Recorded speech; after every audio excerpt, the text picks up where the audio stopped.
What do people do that have developer relations as their job title? And how do you become a conference speaker? You learn in this Foojay Podcast. Welcome to the Foojay Podcast, all your news about OpenJDK. At Devoxx in Belgium, I got the chance to talk to Josh Long, Baruch Sadogursky, Pratik Patel and Roni Dover, who were on the stage because it's part of their job. They share a lot of tips about being a DevRel and the many tasks involved in such a job. But I want to start with an interview I recorded some time ago with Clo Willaerts. She was my inspiration many years ago when I saw her talking at a marketing conference. Clo identifies herself as a girl geek and is a well-known keynote speaker. You may have seen her on the stage of J-Spring in the Netherlands some time ago. I wanted to learn from her what the difference is between a marketing and technical conference and what we can learn from it to become a speaker. Well, what they have in common is that recently they're focusing more on the impact. So whenever someone comes on stage and then talks about some project that they did or some tool that they're using, until 5 or 10 years ago, you could get away with, this wonderful story about a great tool and a wonderful future. And then on both, I see that if the speaker doesn't do it, the audience will ask a question. What was the impact on the organization? If you're selling something, did you actually sell more? If the goal is to get more visitors, did you get more visitors? But also about the team. How did the team react? Did they enjoy working with, for example, this new tool? Were you able to keep it in-source, to outsource? So actually, they do have a lot more in common than you think. Mm-hmm. Specifically for marketing conferences, I think the budget challenge is becoming bigger and bigger every year. Most organizations barely made it through the pandemic, and then they landed in a cost of living crisis and had to cut costs. And for example, in Belgium, it is very expensive to simply fire people.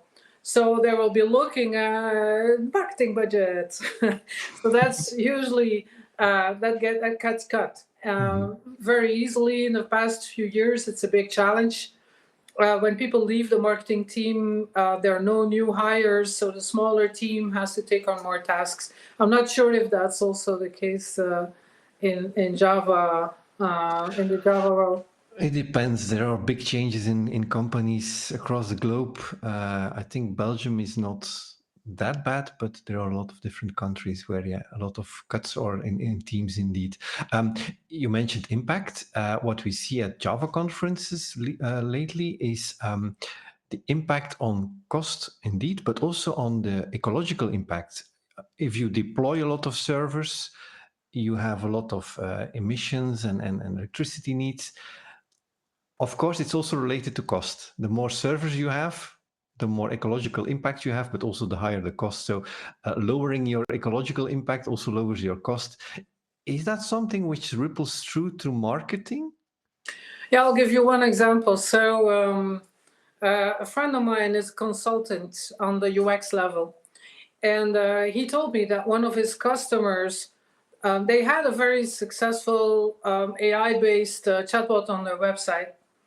And it kind of helped them save a lot of time and effort because this chatbot would take like the first wave of questions and complaints. And then very often there were literally frequently asked questions. So a bot is very good at that. And he took them off the website because since it was driven by AI, and AI needs a lot of bandwidth, it's very CPU, GPU intensive. And he took it off, this customer, because he didn't want to carry the weight of the impact, the negative impact on our environment. Mm-hmm. To me, that was new. I mean, it's a very extreme way of trying to battle climate change. It was not because the chatbot was promising things it shouldn't promise? Probably. I think, to be honest, now that I told you the story, there's something fishy about it. What can one humble chatbot actually change about? But AI in general is just like a cryptocurrency, both of them. They're very energy intensive on a server level, and they get criticized for that. You spoke at JSpring in 2022 about NFTs, Web3, the metaverse. We are now 2 years further. Didn't happen, did it? No. They're gone. Yes. Yes. But that's, when you talk about the future, the problem with the future is that we don't have any data about the future. So all you can do is just, guess. It's guesswork, really. And a lot of it was wishful thinking from my part, because to be honest, during the lockdowns, I felt more comfortable working from home all the time and not having to drive all the way to Brussels for a meeting and then getting stuck in traffic jams. So this metaverse, for example, I like the idea very much. But now, it didn't happen. NFT, same thing. I know literally 2 or 3 people who actually made money selling their art. And all the others lost a lot of money. Is it frustrating for you as a speaker about technology that things are so changing rapidly? No, on the contrary, that is, I think, I'll never be without a job. It's the whole, and that's why I'm still in the same business, internet and digital. For 25 years, I get bored very easily. But everything internet and digital related reinvents itself completely every 6 months. For example, the ChatGPT was launched 2 years ago, more or less. Nobody saw that coming. I mean, it wasn't the impact of that. Nobody saw it coming. And it's just like the last time I saw something that nobody saw coming, it's like with the launch of the iPhone in 2007. So the whole world changed with the launch of a simple language model. So that's what keeps it interesting for me to talk about the future. I am now fascinated by generative AI, as is everyone, of course, but its capacity to create videos on the fly. And I think that will open completely new worlds. Something like Netflix might stream in real time something that is made just for you. And that is, I can hardly wait. Maybe I have to call you again in 2 years to see if it happens. Yeah. You are a keynote speaker. You get asked a lot at conferences for a keynote. Without saying any numbers, but do keynote speakers get paid at conferences? Yes, they are. Although there's a big difference between the Netherlands and Belgium. For example, in the Netherlands, the speaking industry is much more professionalized than it is in Belgium. And if a Dutch conference asks you to come over and speak, they will pay you something like between 1,500 to 2,000 euros without any hesitation. They have high demands, though. I mean, if you mess up on stage, they will not ask you again. In Belgium, I think, except if there are 2 A-listers in Belgium that I look up to. Their names are Peter Hinsen, of course, and Steven van Bellegem, right? These 2. I mean, they are the A-listers, and they can easily ask like 5,000 to 10,000 euros for a speaking assignment. Everyone else, if you get like 1,200, 1,500 euros, you're very lucky. Usually it's more between 500 and 1,200 euros for a speaking assignment. For me, however, sometimes I do it for free. And there are 2 cases. I don't want to, give any ideas to anyone, but there are two instances where I will gladly do it for free. The first one, if it's aligned with my personal interests. If it is a conference, for example, about female entrepreneurs, I'm very much interested. My volunteering is also in that area. Female entrepreneurs, young entrepreneurs. Then, if I'm available, I won't even ask a fee. And the second case is that 25 years ago, when I was, developing as a speaker and not very good yet, there were a number of conference organizers that believed in me, and that would give me a stage. And So this one of them is called Rien van den Bos, and there was this social media day 20 years ago, and it was one of my first speaking assignments. And he's still organizing conferences about AI, for example, and he never has to pay me for anything. Because I'm still thankful for him to give me a chance. I'm astonished that, like, for instance, Devoxx in Belgium, they have, I think, 200 speaking slots. They have over 800 proposals from people who want to speak for free. I think this is amazing in a tech community that so many people are willing to share what they know, what they learned for free. Yeah, it's wonderful, this whole speaking. So you have, of course, the developer advocates. That's their job. But still, there are a lot of people who want to share their knowledge. If you're passionate about what you're doing, then you're just glad to be there. To be honest, sometimes I will also not ask for a fee, because backstage you actually meet like the big guys. They are there as speakers, And I've had some really interesting meetings over the past 20 years, people that I really looked up to, and then all of a sudden they sit next to you, and you could just talk to them as peers. So it's actually quite nice to be a speaker. I've always been treated like a queen. Everywhere I went as a speaker, people are really nice, and they're happy that you're there. And to be honest, being on stage, you can get addicted to the feeling that you get when you get that final applause. For me, that's one of the reasons. Sometimes you get this tough audience, and you try a couple of jokes, and the first joke just flies over like a lead balloon, and the second one, there's like 2 or 3 people like, hey. And then you have to work really, really hard. I had a couple of audiences like that in the past. But when you get that final applause, you actually physically feel it right here. I do.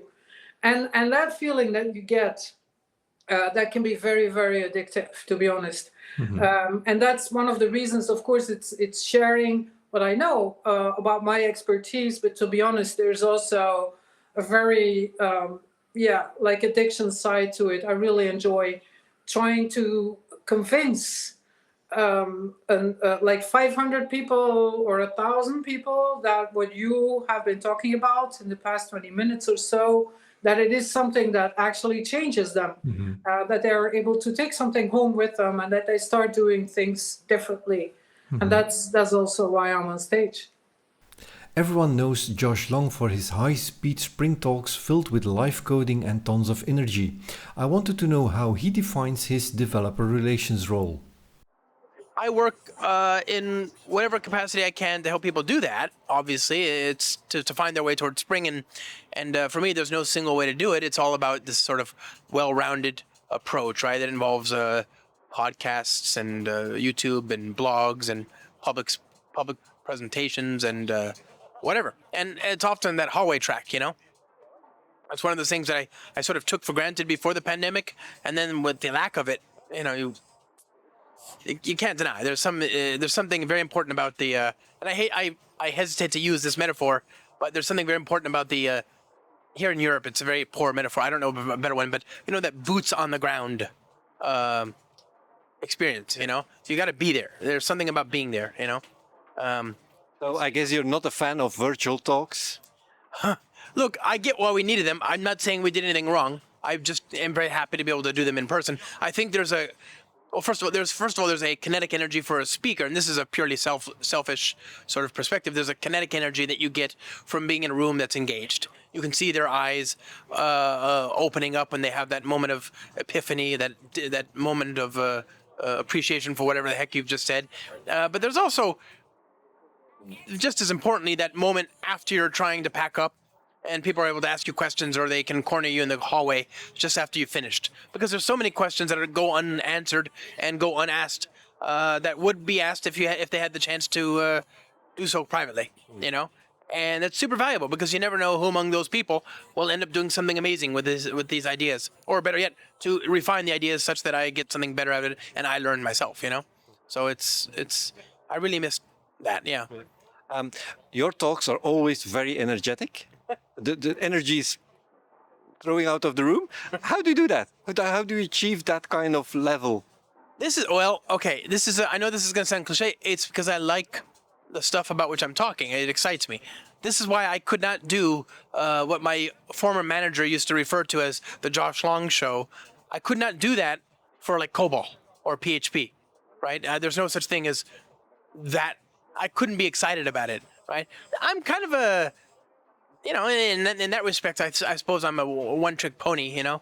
Like, I don't know how to make everything interesting. I don't even know if I'm making the things about which I'm excited interesting, but at least it's exciting to me and interesting to me.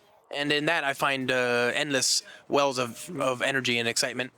So someone who wants to be a DevRel for a certain topic, do you have to be an expert, the best in this topic?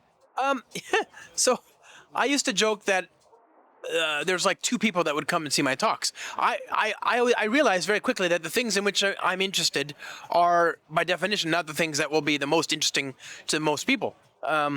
So, for example, I love workflow, business process management. Here in Belgium, of course, you've got some really formidable talent in that respect. You've got the Flowable team, of course, and that eventually ultimately spawns from the JBPM folks, Tom Byans and Yoram Bares. And so I love workflow. I've got a long background in workflow. And I also love messaging and integration. So we have, we're at Devoxx Belgium. There's Gregor Hoppe, who's the sort of father of enterprise application integration, right? He wrote the book. It's a quick 1,000 plus pages book. Mm-hmm. It's riveting read, right? You keep it under your pillow, read it to the kids. And so I love both of these things. The number of people that love integration is not huge. The number of people that love workflow, not huge. Both groups, by the way, they're not wrong. If you need those, if you have those use cases, then of course you're going to be enamored with that solution because it works very well. I don't know anything that does those things better. But the Venn diagram, the intersection between those two is like me and one other person. Like there's nobody, there's the group of people that care about both those things avidly at the same time. A very small group. So the talks that I, as an expert in those things, would like to give and would like to watch are by definition not very successful in the sort of norm, in the large, you know? So I think it's quite the contrary. I think actually people forget, they take for granted that there always are going to be newcomers to the technology. And so quite the opposite. If you want to be successful, find something that speaks to as large a group of people as possible, you know? And that will always, by definition, be the non-expert stuff, right? That's why in conferences, they categorize you. A lot of times they'll ask you to submit a talk and it's beginning, middle, and expert, you know? And, you know, there's a room for those expert talks, but you can expect to be in a smaller room, you know? And in the same vein, I think it's very useful to start all my talks at the absolute simplest level, with no tricks up my sleeve. I start with no rabbits up my sleeve, no nothing. And by the end of the talk, I'm very thoroughly in the deep end of the pool, so to speak. You know, I'm doing my best in whatever topic I'm covering to sort of bring the depth that I can. But I start with nothing. I want that to be, so I try and make every talk, you can start as a beginner and you'll end up an expert, as opposed to you need to be an expert to ride the ride, and then you end up more of an expert, you know? So having a very good story and a timeline of your story is important before you can start writing on a talk. Yeah, I mean, well, okay, when it comes to writing a talk, yeah, I like a through line. I like a good story. Very important to me. I don't know how to tell a story without a story, right? Because remember, technology is itself very sterile. Mm. It's antiseptic. There's nothing interesting about it in of itself, right? And I don't use slides. I mean, I've used slides before, like to show my name and the title of the talk, for example. That's a slide. And then maybe I'll have a slide with about my book, you know, if I've got a book or whatever on offer. But most of the time, I certainly don't use my slides to communicate the story I'm trying to tell. And it's not that there's anything wrong with the slide. I think they're fine in some channels. But if you're talking about software, it just seems to me you could just talk about software. On the other hand, and the reason you can talk about software and show software is because you've got a computer in front of you. It's a natural home for software, is the computer. On the other hand, if you're doing a presentation about like open heart surgery, well, not everyone can have a patient live in front of you to demonstrate clinical practice, right? Use a slide. It's going to be easier, right? There's a point at which this doesn't work. So, okay. So I don't use slides for my things because I can show the software. I also find slides are very limiting. I do a lot of presentations and you don't get good at what you're doing without lots and lots of rehearsals. And I'm not good yet. So, but my theory is that if I keep going, they'll be good. And having slides forces you into a rhythm, into a framing, into a story arc that is inflexible and a pain in the butt to refactor, to rework, you know? So I will have an outline in a text file somewhere. And an outline in a text file is, you know, it's the opposite of Microsoft Word. There's no structure to it. There's no rigidity. I can just cut and paste and move things around and tab and space and rework the story or just delete it very quickly. There's no, you know, I want this to be as friction-free as possible. I don't want to feel any investment to a particular structure. And so I use a text file, and I'll just eventually I'll just remember the beats, the notes, the items in the text file. In which case I don't even need the text file, you know.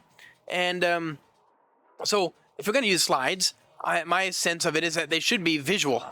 If they're going to be bullet points or if they're going to be text, then just send me an email. You know, don't show slides. And if you can't send me an email, then if you're going to be the speaker on stage and you're showing slides, have the decency to be quiet. Have you ever sat there, tried to read something while somebody's talking to you?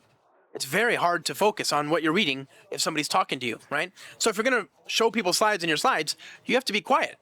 At which point, one wonders, what is the value of having you on stage at all as a speaker when you can't speak?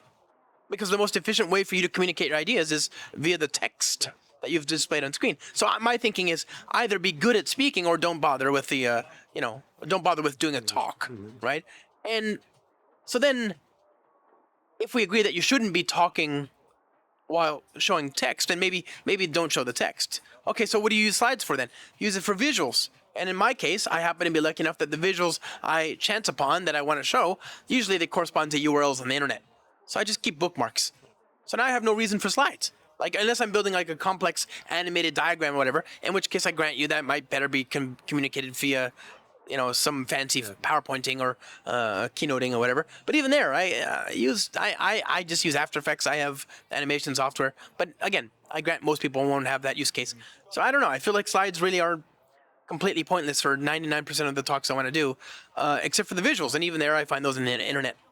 You do a lot of live coding. Only because I want to show code. Yeah. Is that not next level? Is that not difficult to be afraid to make mistakes? I mean, I don't. Well, of course I'm afraid to make mistakes, right? But again, this goes back to what I just said a minute ago. I couldn't do the Josh Long experience in COBOL or J2EE from 20 years ago. I couldn't. These technologies don't grant themselves to efficient, conductive, fast-paced presentations on stage, right? I work in Spring, and Spring happens to be really good at this. It's fast and productive. That's the whole point. If I were doing PHP, it would take weeks to do anything useful, you know? And so I don't. I just don't. That's the whole point. I'm not an idiot. I'm terrified of making mistakes. I use something that makes it so that I can get a lot done very quickly, you know? And then, sure, after that is true, then of course there's still a function of, you know, do you remember what you're doing? And like I said, that's keep that text file with your bullet points somewhere, and eventually you just won't need it. It'll be a life raft you don't need anymore, you know? You can swim.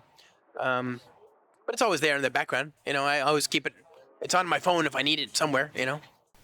Baruch was at Devoxx with his Build Propulsion Lab live studio, which I took over to interview him. I had the same question. What is the role of a DevRel? First of all, there is no such profession as developer relations. Developer relations is the area of multiple professions in it. I'm doing developer advocacy, which is part of developer relations. As people love to think highly about themselves, I would say that that's the most important part of developer relations. But yeah, it's definitely a part of it. There are others. There are all the community work that people do. There is the engineering aspect that you can do full-time if you wish. There is documentation and everything that has to do with that. And then based on your organizational structure, people stretch developer relations to even stuff like platform engineering, partner engineering and this kind of stuff. So developer relations is a lot. Very broad, yeah. Yeah. If someone wants to move from being developer to more being a relation developer, how do you do that? How do you start with becoming a DevRel? Yeah, so again, first of all, you need to understand what part of DevRel you want to become, right? And if we're talking about, hey, you want to be developer advocate, that's the natural path of, I would say, software engineer. That is a little bit of extrovert, a little bit of out there, loves to maybe present concepts, talk with people, maybe loves blogging, or loves to do video, this kind of stuff. This is very natural progression for a software engineer to become a developer advocate, which is obviously a part of developer relations. And what's your focus? Yeah, so that's my career path as well. I started as a developer many years ago in the early 2000s, and then did a couple of conference talks and a couple of blogs. And my former boss and my mentor, the CEO of JFrog, Shlomi, he was like, "Hey Baruch, I want you to try yourself in this new area." And now 13 years later, I'm still doing it. I guess he was on point, and as he usually is. It's fun. And if I look around to what you have with you as stuff here to make these recordings, I think you're also a bit of a nerd loving this kind of stuff. Is that not a very fun part of being this kind of task, that you can combine writing code with going outside and combining what you love to do and make it your own type of profession? Absolutely, you are on point. I love this because it's exactly that. It's a lot of things. It's everything, and if you love this kind of combination of writing code, but also talking to people, dealing with technology, and here with our setup, we're all setting cameras and lights and AV and all this kind of stuff. So this is fun. Always trying new things. Speaking with people here at Devoxx, for example, I'm doing, I think, about 20 different interviews with speakers. And every interview is like a new world, right? One day we're speaking about generative AI. The next thing we're talking about WebAssembly. And then we're talking about containers and about DevOps. And it's everything. And it's very, very exciting. So yeah, this is a part of it. If you're excited about this kind of a fast pace, doing everything, developer advocacy in particular, and developer relations in general might be definitely something for you. Pratik Patel, who is the developer relations team lead at Azul, explains to us the role of his team. Right, so what we do is we do a number of different things. We produce content, videos. We go and talk at conferences like Devoxx, give presentations, and we also we're at the booth. We have a booth here. We also explain to the developers who are coming by our booth about what Azul does and what benefit we provide to developers.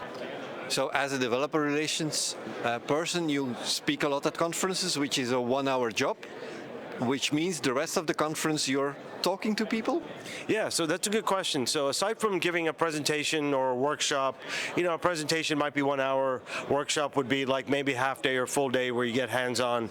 So we do all that stuff. But one of the reasons we like coming to this conference is because we get to interact with developers. We get to understand what they're doing.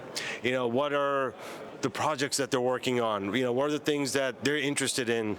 And then, of course, we get a chance to talk to them about like what we do at Azul Systems, how we fit into the JVM space. So, for example, earlier today, I was standing at the booth talking to some folks who are Java devs, and I was explaining to them about this code inventory tool that we have for Java developers, which allows them to see what code that they're actually running down to the method level on production and how it can can help them reduce technical debt and help them with maintenance and stuff like that. So, we explain to them about the products, or sometimes we just talk to folks about, I was having a conversation with folks about how they're looking at AI to use with their Java project, right? So it could be a number of different things. It's mostly just like tech nerd talk and just kind of connecting with developers and having a nice conversation with them. So. Okay, so that's one side of the job. You talk to the users, but actually what I didn't handle yet in the podcast is there some way that you bring back this information to the company, to the people who are developing your product? Yeah, that's a great question. So the developer relations team at Azul is under product management. So we're not in marketing, right? We're not marketing people, even though we do stuff for marketing, like write articles and stuff like that. A lot of what we do is we'll talk to somebody and they'll say, hey, we really have this thing that we're having trouble with, right, on the JVM or with their application or whatever, right? So what we'll do is we'll take that, we'll take some notes on that, we'll keep in touch with that person, and after the conference we might contact them and say, hey, remember that conversation we had about this pain point that you had when developing a Java app? So we'll take that and we'll distill it down and take it to the product owners at Azul and say, oh, we met someone and they're really interested in what we do with code inventory, but they'd also like to see like what libraries are used in production, for example, right? And so we take that information back to them and provide feedback to the product manager for example, for Azul Core, Azul Prime, or Azul Intelligence Cloud, and say someone was interested in this, and then we kind of are the glue between the developers out in the world and the product managers inside our company. So we help also shape the direction of the products by providing them feedback from the developer community. What I already learned is that there are different paths leading to a role as a developer relations person. The role itself is also very different for every company. What's your journey? How did you end up in the job that you're now doing? Yeah, no, it's a good question. So a long time ago, I started to give presentations at a conference circuit in the U.S. And so I was used to presenting in front of people and stuff like that, while also working just regular developer architect kind of role. And then in probably about 6 or 7 years ago, I was approached by someone to start a developer Java and cloud developer relations team. And I was like, you know what, it sounds like it might be fun. I'll try something different for a while instead of just doing architecture and coding and, leading teams.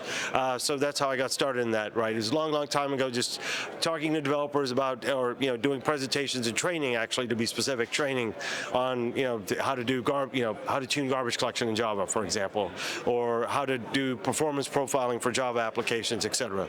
And so it kind of naturally led to that point for me. So you're now in this role.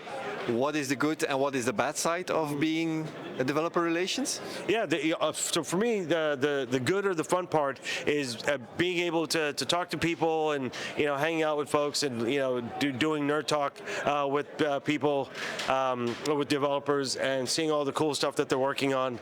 The bad part is it can be a little bit overwhelming at times because there's a little bit of travel obviously involved with some of these things. And the bigger thing, though, is as a developer relations engineer or developer advocate, you have to wear a lot of different hats. So on any given day, you might be writing code, you might be looking at a customer-specific issue, you're writing an article, you might be producing a video. There's lots of different things. So there's lots of different kinds of things you have to work on a continuing basis. So just trying to keep all that organized and having to switch hats from, now I'm gonna be heads down coding for the next 3 hours. Oh, I need to finish this article today, and then you switch gears and you're writing an article. So it's not necessarily bad, but it can be challenging. You have to be, as they say in English, you have to be a jack of all trades, right? So it's not just you're not just focused on one or two things. You have 3 or 4 or 5 or 7 things that you have to be good at to be successful as a developer advocate, developer relations engineer. So it can be challenging, but would you advise it as a job? Yeah, it's a good question. I think that it's not for everybody because, again, if you're kind of person who likes to stay focused on 1 or 2 things and do them really well, it can be a little bit difficult because you have to context switch a lot and use different parts of your brain and all those kinds of things, right? But if you're the kind of person who likes to, likes to talk to people and have empathy for developers or just people in general, it can be a lot of fun. It can be very rewarding for sure. So. Roni Dover, CTO of Digma, is traveling around the world to promote his company, and of course I also asked him how he looks at the tasks of a DevRel. So first of all, it's the absolute opposite of everything that I used to be before. This is kind of as much out of my comfort zone as I could imagine. Like, my preferred way of passing the time would be actually to sit with the code and kind of work long into the night. But it was actually an amazing opportunity to try something else for a change. So over the last year or so, I've traveled a lot, talked to a lot of amazing people. And I think overall, and I'm kind of being very biased here, you cannot be a successful founder, you cannot be like even a product manager if you don't interact with the community a lot. And it's not like one conversation here and there, it's like proselytizing your message, carrying across, and getting a lot of feedback. So I'm very grateful for the opportunity to being able to do that for the last year or so. So being in some kind of developer relations job doesn't mean you're not coding anymore. Should you even be the best coder of the company? I gave up on being the best, but I certainly am opinionated. I think like many developers are. I think it is important, as you said, to have a balance between these areas. So if you're a dev advocate and you're not technical and you have lost touch with code, you're not going to be a very effective advocate because you're not speaking out of, from the trenches. Lessons that were written in, pain, and this is something that will carry your authority across and will allow you to be genuine. And I think what is different today, especially since we have so much AI-generated content, is that people are much better at discerning what is genuine and what is plastic, what is artificial. So you will not be successful in kind of getting people to take a notice of what you're saying if you come up and what you're saying is messaging from your marketing team. That's maybe yesterday's way to be a DevRel. I think today you actually need to have kind of gone through the same processes and also come to listen, not just to speak. And I think that's a really important part as well. A lot of DevRels kind of think, yeah, we're spreading the word, spreading the message. No, like more than half of what you're there to do is actually listen to what people are experiencing right now. So getting into contact with your end users, your developers, is probably a very great thing. For my opinion, looks bad at the job is the traveling. Being away the whole time, being in the plane, waiting, is that not the backside of this job? It's definitely not fun. I don't know. Some people love it, like they love spending time away from home and going places and so on. For me, it's kind of what I need to do. It's a necessary sacrifice. But at the same time, you gain a lot of relationships. You gain a lot of amazing people. I'm coming back to Devoxx. This is like my second time in Devoxx. And I can just look back at all of the people I've met the first time around that I'm still in touch with today, and all of that I've learned since then, because I've been in contact with so many amazing people. So it more than makes up for the fact that, yes, you stay at hotels and you kind of go through long flights. It is what it is. Let's go back to my conversation with Clo for the top 3 tips to become a good speaker. Well, the hardest part is getting on that stage, being asked. And my first tip is do not wait to be asked.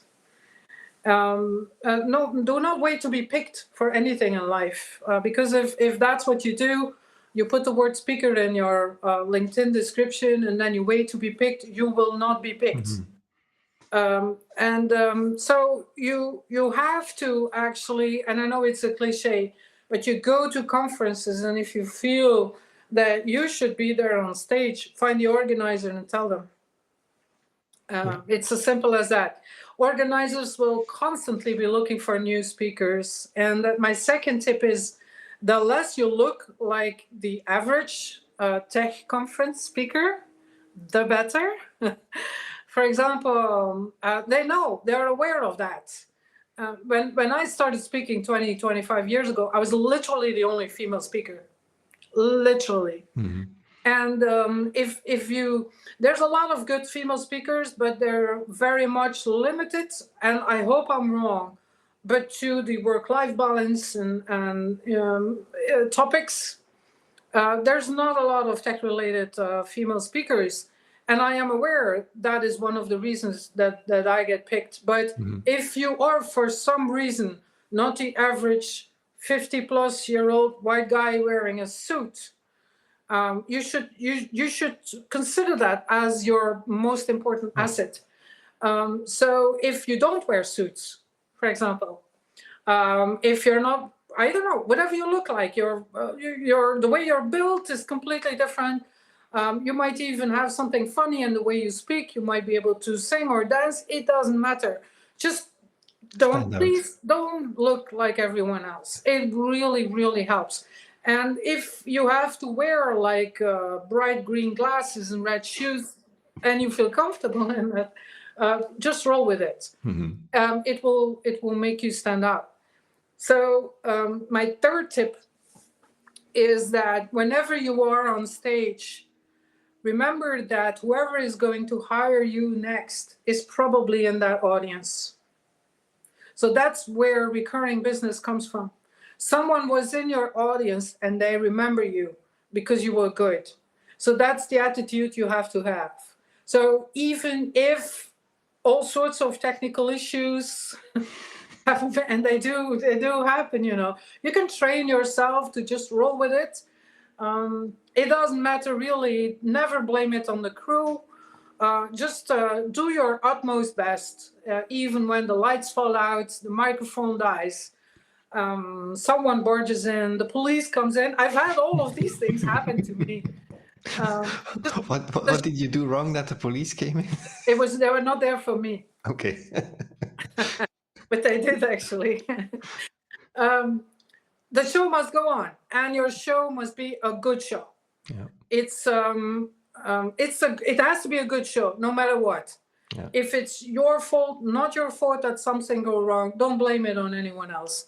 The show must go on, especially when it's in live streaming. It's very annoying during a live stream if someone, the cat might walk by. It doesn't matter. Train yourself to keep calm, and then show must go on, no matter what. Yeah. So those are my three tips, and the rest I think most people already know. The more you do it, the better you get at it. Yeah. It's as simple as that. You might start small, or you might start big. It doesn't really happen, but your first 10 or 20 times, you will suck. But remember that most of the things you do are technical. You can learn techniques. It's like a circus act, what you're doing. For example, how you enter the stage and how you leave the stage, these two together, and they're pure show business tricks, but these two together are like 80% of your show. How do you enter the stage? How you enter the stage, how do you do that? Yeah. And how you leave as well. So I remember I had to speak at a conference for government officials, 900 of them. And the 4 speakers before me, they died on stage because the engagement in the room was like zero.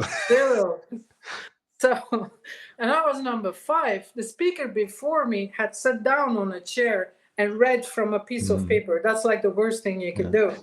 So that was the one in front of me. So I was backstage and I was thinking, wow, that's gonna be a tough one. But the stage manager was a Dutch guy. And I know that it's a cultural thing. The Dutch guys, they dare to experiment a lot more than the Flemish ones in my experience. So I could see that if I was asking something crazy, he would be willing to go with it. So I was wearing high heels, and that's a very important detail. I asked him, when my name is called, can you literally push me on stage so that I would like stumble on stage, and people could see him, his arms, they could see his arms like pushing me as if I was not paying attention or didn't want to be on stage. And I managed not to break my legs, but that was how I stumbled on stage, and I could see the whole room just perk up, jump up, and they paid attention from then on. Also, how you leave stage is, I remember that Elvis Presley, one of the greatest show business professionals of all times, he always got a big applause. The way he did this is that he asked for it. He always ended with, thank you very much. That's literally how he ended every show. Thank you very much. Believe me, if you say, thank you very much. I'm not going to wear the heels at my next talk, but I ask for the applause. That's something I will do. Yeah, heels are great on stage. In my regular life, I never wear any heels, never wear makeup. But on stage, it does make a difference. Yeah. What you wear, but you have to feel comfortable in it, right? But what you wear makes a big difference. And it's very tempting to wear all black.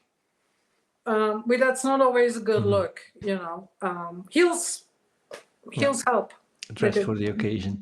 Dress for the occasion, yeah. I want to add one tip. You mentioned try to get invited. For the Java developers, we have the luck that we have local Java user groups, small events where people gather to learn from each other. That's also a really good starting point if you want to become a speaker. Try it out and join one of these local jugs. Or ask on LinkedIn, because your audience, just like mine, is very much active, present and active on LinkedIn. One of the most underestimated social media platforms, I think. And typical for LinkedIn is that when you openly ask for input, is that people will actually post some very decent things. The comments on LinkedIn are very, there's a lot of quality in there. So if you ask, we're still looking for 2 speakers for this conference, who do you recommend? And then in the comments, and they will already tag these people. They will mention them in the comments, and a lot of these will already DM you. So I think just ask on LinkedIn from your profile, and you will get a lot of good names. Okay, a lot of good tips. Thanks a lot. Thanks a lot for sharing your experience. Maybe something you want to add still? Well, I would like to plug my weekly newsletter. It's called Chaos and Amazement. Chaos and Amazement is a weekly newsletter that I've been sending since June 2018. And it talks about the impact of digital technology on our daily lives. It's on Substack, great platform, substack.com. You just put Clo Willaerts.substack.com. So it's just my first name, last name, Clo Willaerts.substack.com. And then you can see the previous editions. If you like it, you can subscribe. And I have one short final tip from Josh.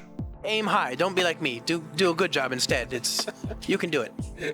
If you want to learn more about this topic, I can advise you the book of Geert-Jan Willinga, the father of the Foojay website. For his book Developer Advocate, he interviewed 32 professionals about what it's like to turn a lifelong passion for knowledge sharing about tech into a rewarding career. Thanks for listening or watching this podcast, and thanks to my guests, of course. Keep an eye on Foojay for future articles and podcasts about the development and everything related to the Java world. Thanks. Give me a Foo, give me a J, give me the friends of OpenJDK.